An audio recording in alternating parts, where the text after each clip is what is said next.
Então aqui eu não vou fazer... Gente, se disser que isso é biografia de Jung, vão dizer, nossa, que horror, hein? Que pessoa limitada. É só para vocês terem uma noção de quem é o Jung. Então, ele era um psiquiatra suíço, o primeiro psiquiatra moderno a reconhecer que a psique humana é por natureza religiosa e explorá-la em profundidade. Por que eu trouxe essa frase? Primeiro porque diz que ele é psiquiatra, o primeiro a reconhecer a dimensão da psique, mas para a gente já trazer a ideia de que essa dimensão religiosa não é religião de ficar enfiado na igreja.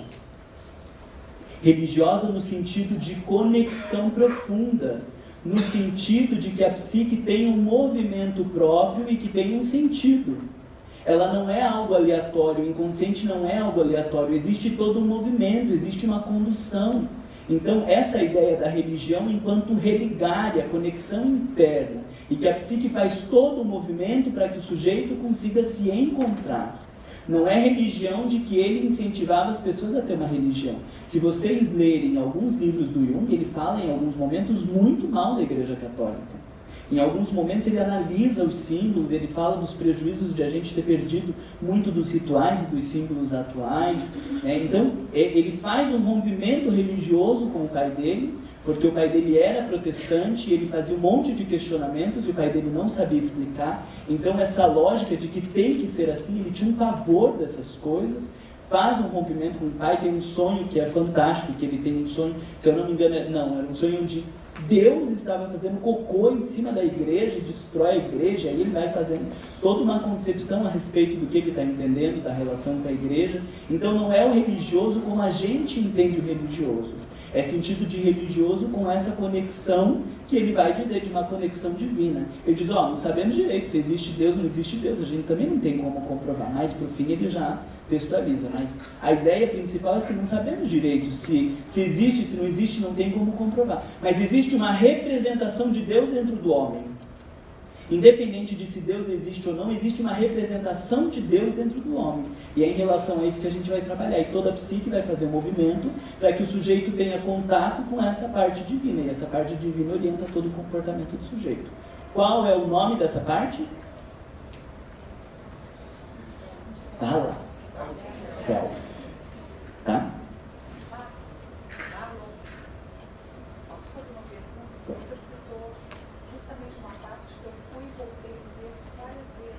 Não, tá, fala. De qual texto? O texto que fala justamente desse trecho que você citou, desse sonho que ele tem. E adiante, ele fala assim... Ixi, Maria, ela vai ler, ela acha que eu li, que eu tenho na cabeça. Então leia, vamos lá. Não, é porque... Do Jung e o Homem Criativo, né? Que tinha o capítulo 1 e 2. Diz que página que é, para quem tiver aí a gente se achar. Página 18 do Jung, o Homem Criativo. Nossa, todo mundo com texto. Ele fala da busca da verdade. Da busca da verdade. E eu li esse texto e vi a palavra, o pronome seu ali. Eu fiquei muito na dúvida sobre o que ele se referia, e nisso eu achei que fosse Deus. Depois eu achei que fosse o próprio Jung. E eu voltava, né, porque isso ficou como uma dúvida para mim, e eu voltava sempre à medida que eu fui progredindo no texto, e eu ainda tenho dúvidas, porque os dois fazem sentido para mim. Tá, então fica com a dúvida. Fica com a dúvida porque eu também não sei te dizer.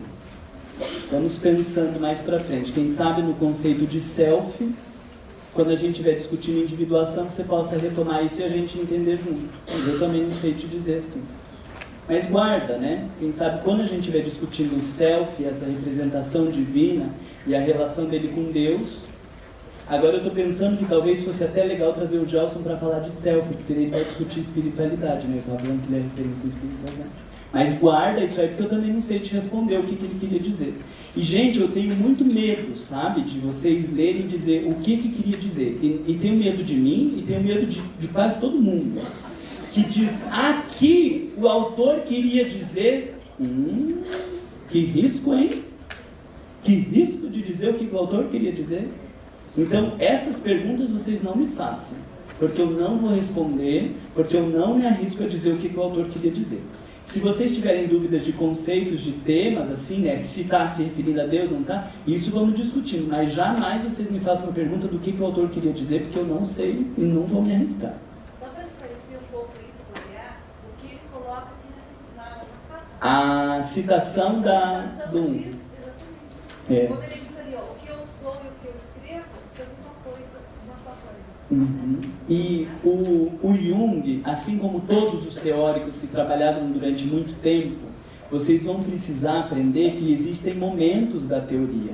Então, dentro da biografia do Jung, vocês vejam, ele nasce, ali já está, né? Ele nasce em 1875 e morre em 1961. Ele é bem recente, né? Teve um monte de gente aqui que já estava nascido em 61. Não precisa levantar o braço.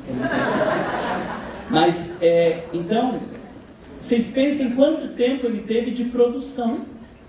Então, quando uma pessoa escreve um texto, se vocês escreverem um texto hoje, daqui 20 ou 30 anos forem escrever um texto com o mesmo tema sobre Joana de Ângeles, se escreverem hoje, vocês vão ver uma diferença absurda. Imagine ele que era um teórico, né? Então, a gente precisa ir aprendendo a olhar, e por isso é importante ter essa noção da idade dele, do período, para que a gente consiga entender se a gente está falando mais do início da sua teoria ou mais do final da sua teoria. Porque depois, para o final, quando ele estuda alquimia, quando ele estuda todo o processo da conjunção, dessa grande conexão, ele vai fazer uma abordagem muito diferente da abordagem inicial que ele faz. Joana de Ângeles, se vocês leem os textos da Joana de Ângeles de 80 e pouco, e vocês leem os textos agora, vocês falam, meu Deus, não é a mesma pessoa.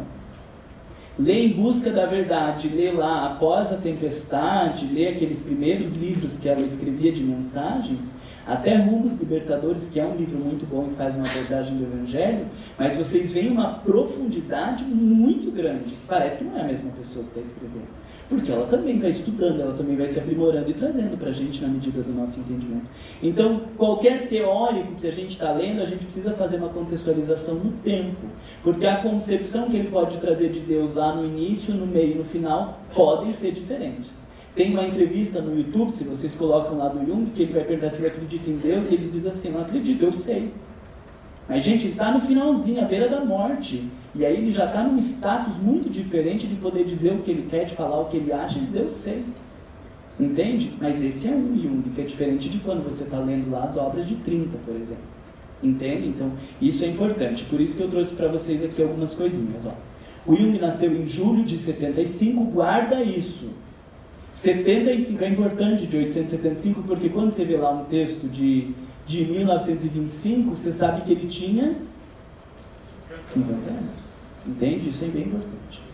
Filho de pastor protestante, em 1900 ele se forma em medicina, em 1900 o Freud lança a interpretação dos sonhos. A interpretação dos sonhos é uma bíblia, uma grande teoria. Então, quando ele está se formando, o Freud já está com sua principal tese pronta. Conseguem ir situando no tempo? 1902 ele escreve a tese sobre a psicologia e a fenomenologia dos fenômenos chamados ocultos. Ele vai estudar sobre mediunidade, vai acabar com a gente, vai dizer que são os complexos da pessoa, que não sei o que, tipo assim, médio é tudo louco, tudo complexado, não consegue ter contato com o complexo, e é ele que toma conta, porque ele tinha acho que era uma prima que era médium. Depois parece que ele muda um pouco, pelo amor de Deus. Vocês se situam. Aqui não é um junguiano que vos fala. É Marlon Rey que dá, o espírita, até porque se eu viesse aqui como junguiano eu ia cobrar a aula que eu ia dar, e eu não ia falar um monte de coisa que tem aqui. É Marlon espírita que tem estudos na área de Jung. Porque se vocês vão falar, estão lá discutindo Jung, mas o Marlon não sei o que, pronto, eu sou eliminado da sociedade junguiana, que eu nem entrei ainda, entende? Então, pelo amor de Deus, situa que aqui a gente está num ambiente espírita, falando de espiritismo e da nossa visão espírita a respeito do Jung. Se eu estou dando uma aula de Jung na faculdade, a gente não vai falar esse tipo de coisa, pelo amor de Deus, tá? Em 1903 ele se casa, então ele era casado. Essa nossa lógica, né, de que precisa viver solteiro para ser feliz, ele disse que foi feliz, né? É mais fácil ser feliz junto do que sozinho. Por que nos fizeram uma cara assim? É mais fácil ser feliz junto, porque a gente tem que trabalhar nesses desafios e se desenvolver. Sozinho é mais fácil de ficar egocêntrico, porque daí é tudo do meu jeito, tudo como eu penso, não tem ninguém para contrariar, não tem ninguém para dizer nada, né? Então, a gente parece que está super equilibrado sozinho. Nossa, depois que eu me separei, a minha casa virou uma paz. Claro que agora reina tudo os obsessores, que é tudo do jeito dele, que é uma paz dentro da obsessão, porque não tem conflitos. Mas é verdade, uma pessoa quanto mais tempo fica sozinho, mais difícil é de arrumar um relacionamento. Hoje em dia tem todas as pesquisas que falam, principalmente a mulherada. Inteligente, bonita, se mantém sozinha, não casa mais, porque daí não pega qualquer coisa, não aceita, né? E aí vai ficando cada vez mais sozinho. Então, gente, é melhor junto. E toda a teoria dele vai falar desse processo de conexão com a oposição, que começa a partir da oposição fora de nós. Para que depois desta oposição, se a gente não consegue trabalhar com a aproximação e a convivência da oposição fora de nós, a gente nunca vai conseguir trabalhar com essa comunhão dentro de nós. Então, primeiro começa com o marido, com a esposa, porque daí a gente dorme no outro quarto, a gente briga, a gente discute e vai trabalhando a oposição fora de nós, para que um dia a gente consiga fazer a comunhão dos opostos dentro de nós. Entende? Então, mesmo que você esteja solteiro, viva sozinho por opção ou porque não teve alternativas, mas não perde contato com o mundo. Não vai vivendo sozinho porque é muito difícil esse processo. Em 1905 ele torna-se professor de psiquiatria. O Jung era psiquiatra, o Freud era neurologista. Tá? São linhas diferentes, porque a abordagem neurológica começa com toda a visão de cérebro, dos problemas que eram inicialmente do cérebro, e aí ele vai aprofundando a psique e estuda os casos principalmente de neurose. O Jung, como psiquiatra, ele já começa no hospital psiquiátrico. Então ele vai trabalhar com os casos das psicoses, a esquizofrenia, o pessoal que está surtado mesmo, e por isso eles vão fazer divergências dentro das suas teorias, porque Freud começa com um tipo de pacientes e Jung com outro tipo de pacientes, embora depois se encontrem. Tá? Então Jung era psiquiatra lá em Zurique. Hoje existe uma formação para psicólogos que é vinculada a Zurique, que é a formação onde a pessoa se chama analista junguiano. É uma formação de 4 anos que a pessoa faz, é só para psicólogos e médicos que têm atuação terapêutica, não é qualquer médico, que tem atuação terapêutica, já tem que ter um percurso, e é uma formação profundíssima. Então, quando uma pessoa fala que é um analista junguiano dessa área, é uma pessoa que já teve uma caminhada muito grande nos estudos de Jung, tá? Em 1907 até 1913, ele teve contato com Freud. Ele começa grande parte do trabalho da psique, do inconsciente com Freud. Tem gente que brinca que Freud constrói o bolo e Jung coloca a cereja em cima do bolo. E que fica mais bonito, mas eu não acho que é só uma cereja, não. Eu acho que Freud coloca uma base e o Jung faz um bolo em cima da base do Freud. Mas Freud é que traz toda a base e o conceito de inconsciente vem todo de Freud. E aí ele pega tudo isso e depois diz, agora vamos pegar uma outra parte aqui que Freud não trabalhou e não aceitou trabalhar junto. Mas todo o percurso ele faz com Freud. E aí em 13 ele rompe com Freud. Em 14 a 18, confronto com a psique, que é essa parte crítica que eu disse. Se eu não me engano, nesse período ele aprofunda muito os escritos, que depois tem no nosso livro vermelho. De 20 até 25, ele faz viagem aos povos primitivos. Olha que interessante. Porque dentro do povo primitivo, assim como dentro do sujeito com esquizofrenia, não existe esse ego tão bem organizado. Desculpa o termo, não é bem, porque esse nosso ego faz uma tragédia com a nossa vida atualmente, né? Mas não existe essa consciência organizada, social, como a gente tem deste jeito, e aí ele percebe que é possível ter um contato com a psique profunda muito mais fácil com os povos primitivos e com os pacientes psiquiátricos. Porque está muito mais aflorado, todos os símbolos da psique, esses desejos. É um trabalho fantástico que ele faz e vale muito a pena vocês verem. Eu vou falar do Memórias, Sonhos e Reflexões, e aqui eles falam um pouco mais da viagem. Diz que é uma autobiografia, tem gente que diz que é uma autobiografia dirigida pela Aniela Jafé, Mas, de qualquer forma, ele escreve como... Parece que é ele que está escrevendo, mas tem gente que tem algumas questões com isso. E aí ele traz as viagens aqui. Gente, essa parte das viagens é profundíssima. Tem um momento que ele diz... Ele está discutindo lá com o índio, lá com o intérprete, não sei o quê. E aí ele dizendo, mas como que vocês pensam, né? Porque no entendimento deles, as pessoas pensam com a cabeça. Ele diz, não, a gente não pensa com a cabeça. A gente pensa com o coração. E aí ele fala, meu Deus do céu, que horror é essa sociedade que nós construímos, porque a gente parou de pensar com o coração. Né? A gente faz um outro tipo de pensamento que a gente não encontra mais, e que ele foi encontrar nos povos primitivos, e que nos ajuda a resgatar a nossa própria essência, porque lá parece que essa essência está muito mais aflorada. Mas à medida que a gente foi fazendo um desenvolvimento intelectual, a gente foi perdendo a parte essencial. Precisava ter feito isso? Diga-se sim ou se não. Precisava ter feito? Nenhum dos dois, não sei se precisava. Mas fato é que à medida que nós fomos desenvolvendo o intelecto, nós fomos perdendo a conexão interna. E tem uma frase muito legal e ao mesmo tempo horrível do Jung, que ele vai dizer, os pacientes mais difíceis, depois dos mentirosos declarados, são os intelectuais. Porque uma mão desconhece o que a outra faz. Porque fica só na dimensão da intelectualidade e não tem contato interno. Memórias, Sonhos e Reflexões. Esse livro, quem quiser entender melhor de Jung, foi o primeiro livro que eu li, e eu acho que vale muito a pena vocês lerem. Por quê? Ele não traz o conceito já de cara. Ele vai trazendo toda a vida do Jung devagar e dizendo, agora ele foi estudar isso e escreveu isso. Agora foi estudar isso e escreveu isso. É claro que hoje, relendo, eu consigo entender bem melhor, mas a primeira leitura eu acho que vale muito a pena vocês estudarem Memórias, Sonhos e Reflexões, antes mesmo de se afundar e pegar um próprio livro do Jung. Tá? Eu acho que vale a pena ter essa noção do todo. Eu posso fazer uma pergunta, baseado pelo que você falou anteriormente? Você falou assim, a gente necessariamente não precisa fazer esse rompimento. A gente não necessariamente precisa romper a parte essencial com a parte intelectual. Mas isso, eu tenho uma questão a respeito disso, até associando com a própria doutrina espírita, quando fala que o intelectual ele avança mais do que o moral, né? Inicialmente. Inicialmente, pois é.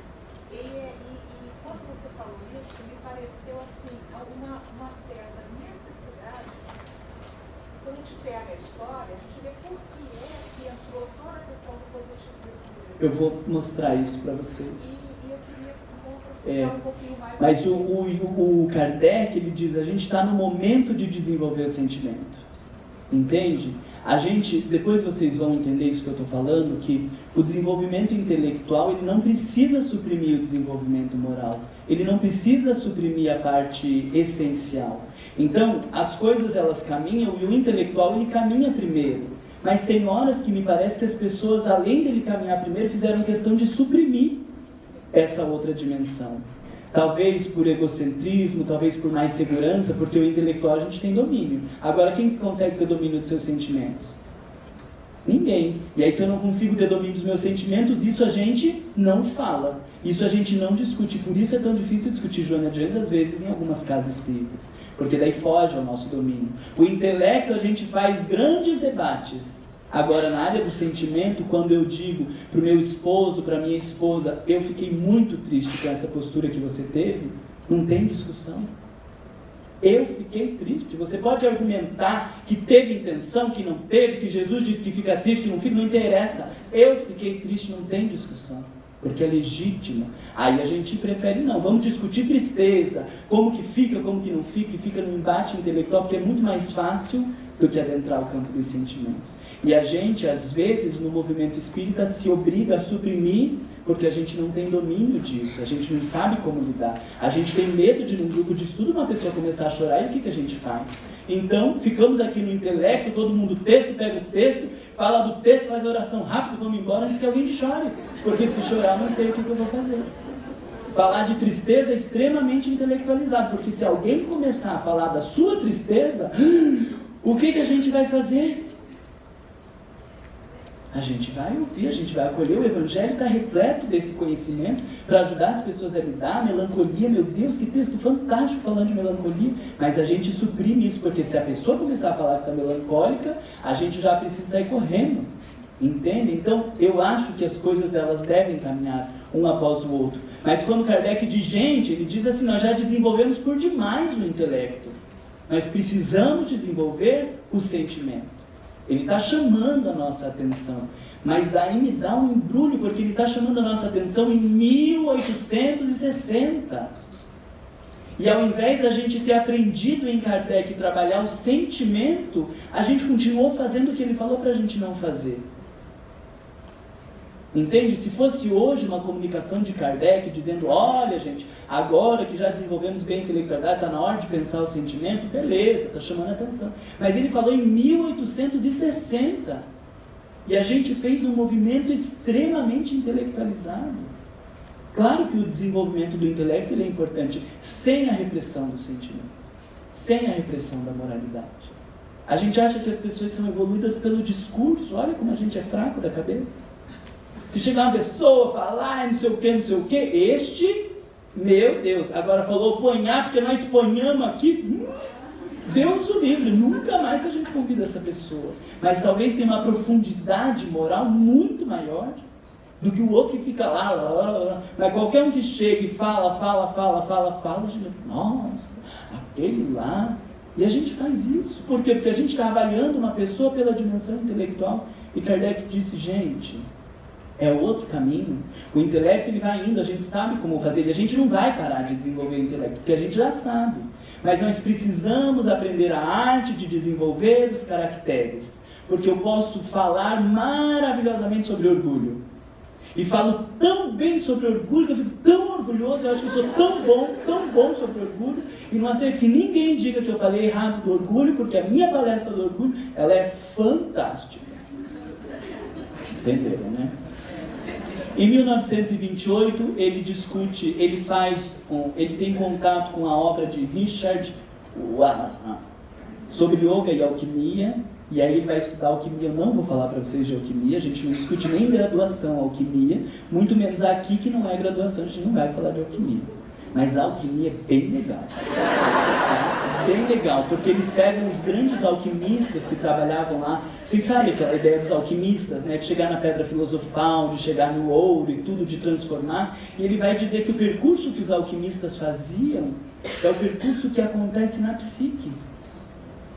E aí ele vai pegar os tratados alquímicos e vai relacionando isso e dizendo, isso é o que tem que acontecer na psique, de pôr mais água, às vezes, de pôr mais fogo, de tirar a água de não sei o que, da comunhão, isso e aquilo. Gente, é fantástico, mas muito difícil, por quê? Porque é muito simbólico, né? Os tratados alquímicos têm umas pranchas com as fotos, e aí o corvo significa não sei o que, o sol não sei onde significa não sei o que, embaixo da terra, e é tudo muito simbólico. É maravilhoso de estudar isso, mas muito difícil. Eu não vou falar para vocês porque eu não tenho condição mesmo de falar. Em 38 ele viaja para a Índia, olha a perversão, né?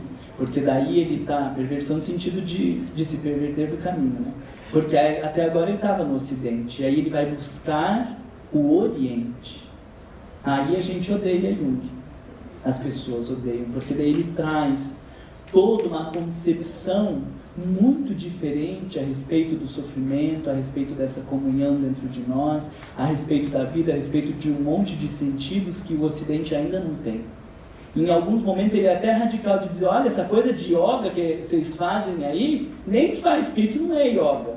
Ocidental fazendo yoga não é yoga, yoga é oriental de verdade. Nem faz que vocês não chegam em lugar nenhum, porque isso perdeu toda a essência da yoga. Ele é bem crítico em alguns momentos. Quando ele faz essa viagem para a Índia, gente, eu vou editar, né? Vou tirar aqui. Qualquer um que estuda um pouco da abordagem oriental, olha, é outro nível. Sabe por que eu falo isso para vocês sem muito medo? Porque a Joana fez isso. Vocês veem lá o livro Plenitude, ela fala do budismo. E fala um monte do budismo, e um monte do Jung que foi estudar no Oriente. porque a forma de lidar com o sofrimento é muito diferente do Oriente. E os orientais talvez tenham caído num extremo, porque daí é aquelas divisões, aquelas coisas horríveis que a gente não consegue nem entender. Mas por causa dessa lógica de que o sofrimento, ele não pode ser eliminado da nossa vida, como se fosse possível a gente fazer isso, como a gente faz com a psiquiatria às vezes. Não estou falando mal da psiquiatria, porque em muitos momentos é importante, mas a pessoa passa por uma tristeza, já quer tomar fluoxetina, deixa a fluoxetina lá em casa, que o médico já receitou mais, porque daqui a pouco vai tomar fluoxetina, está ansiosa, vai tomar não sei o que, vai tomar não sei o que. E a gente vai dizer, não, tem um outro percurso interno. O que é essa ansiedade? Por que ela está dentro de você? Vamos entender essa ansiedade, vamos aprender a lidar. E se em última instância está muito difícil, você não consegue lidar, ela está trazendo prejuízos para a tua vida, nós buscamos o recurso medicamentoso. Mas primeiro vamos tentar lidar. E hoje a gente já vê a medicação como a primeira instância.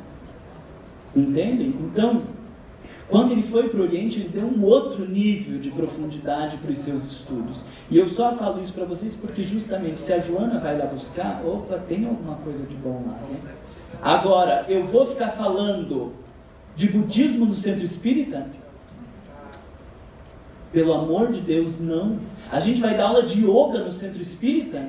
Não, não vai fazer nada disso. Mas eu, enquanto ser humano, posso fazer yoga. Eu, enquanto ser humano, posso fazer meditação. Eu, enquanto ser humano, posso isso. Mas o centro espírita é o lugar onde se trabalha o espiritismo. Agora, porque eu sou espírita, eu não posso fazer yoga? Alguém que faz yoga? Um monte de gente faz. Traz benefício? Muitos. Agora, eu vou dar aula de yoga lá no centro espírita? Não, né? Conseguem entender?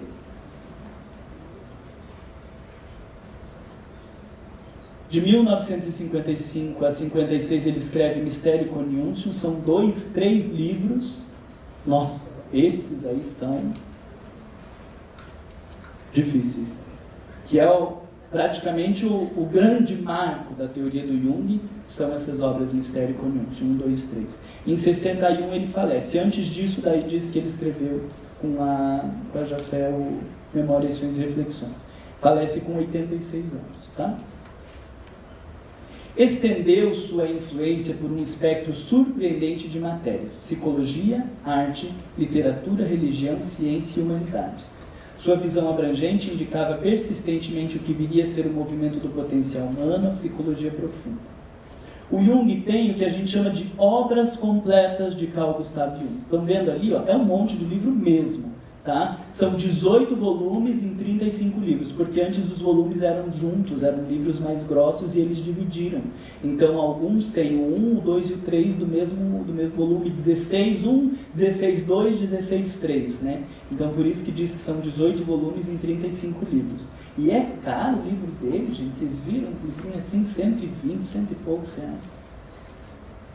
O que eu queria dizer aqui? A obra ela não é cronológica. E aí fica difícil, às vezes, ler o Jung, porque eles se uniram por temas.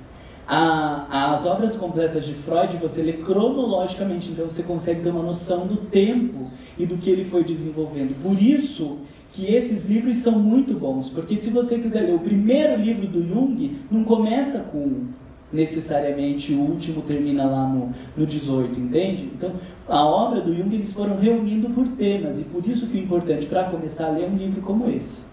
Tá? Formaliza a estrutura e sua teoria psicológica a partir dos seguintes conceitos. Vê se você já tem alguma noção desses conceitos. Ego. Alguém tem alguma noção do conceito de ego? Levanta a mão. Não vou perguntar o que é ego. Só levanta para eu ter uma noção. Ou melhor, vamos virar assim, quem não tem noção nenhuma de ego, levanta a mão. Um que assumiu e o resto não assume. Isso é o ego. Há 2 cito demais que não consegue assumir. Ego, self. Todo mundo tem noção de self? Quem não tem noção de self? Inconsciente pessoal e inconsciente coletivo. Quem sabe a diferença? Quem sabe a diferença? Eu quero isso, eu quero saber, porque daí a gente vai definindo o ritmo. Poucos. O pessoal que sabe vai sentando aqui pra frente. Arquétipo. Quem sabe o que é arquétipo? Poucos também. Sombra, aí todo mundo sabe, né? Porque é o marido, é a sombra, o filho é a sombra, o patrão é a sombra. Persona, não, porque não temos. Né? Não temos. A gente não sabe porque ela está grudada na nossa cara, por isso que a gente não sabe. Ânima e ânimos. Tipos psicológicos, não preciso dizer porque eu não vou falar. Individuação. Quem se diz assim, nossa, eu tenho uma noção do conceito de individuação. Tá? Então, olha lá, esse eu falei para vocês, eu coloco tudo nos slides porque eu vou mandar para vocês. Então tá tudo lá.